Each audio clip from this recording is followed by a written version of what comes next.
Hi everyone, I wanted to share this message. It's something that I've been noticing for a while, but I haven't put out there, but I find it really interesting. So this is about anyone who struggles or has struggled for a long time to do breath work, to even breathe in and out, just slowly, whatever breath. It doesn't even have to be anything extreme, anything particular in terms of breath work, but some kind of breath work where it's just breathing in and out slowly, whatever it is, right? Anyone that struggled with some kind of breath work, this is for you.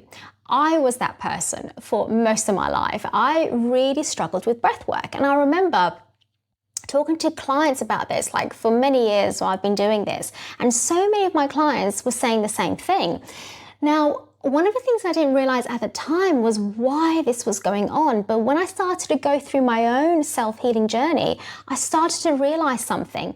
The reason why you might, and I'm just saying out loud, might struggle with doing breath work is because there's trauma that's trapped within your body, and in this traumatic state, this traumatic response body that you're in, it will be really difficult to breathe really in and out slowly, right? With these breath works that maybe, you've been introduced to, because that's one of the things they ask you is to breathe a certain way.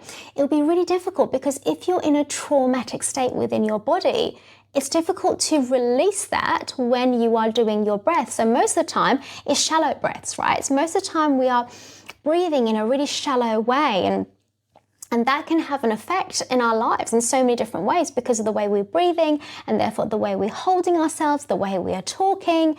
Even like me, sometimes I talk quite fast, things like that, however it comes across. So be aware, if you are struggling with breath work, just understand it might be because of some kind of trauma that's going on within your body that you haven't quite dealt with, that you haven't quite healed. So there's a whole healing journey there. Now, I only discovered this once I went through my own healing journey, and when I actually started to actually breathe and realize how breathing was so important. And for anyone who is interested in breath work or wants to do more, or, is not sure about it, one of the things I've learned about breath work is how grounding it is. Breathing is so important for grounding yourself within your body. It's so important in connecting yourself within yourself. It's a way of connecting to yourself, actually. So breathing, I found, is so important, so key. And there's obviously different forms of breathing, but just wanted to point out that if you do struggle with breathing, it may be because there's a trauma that's been stuck within your body that needs to be released, and that's why it's getting in the way of you trying to breathe in and out slowly.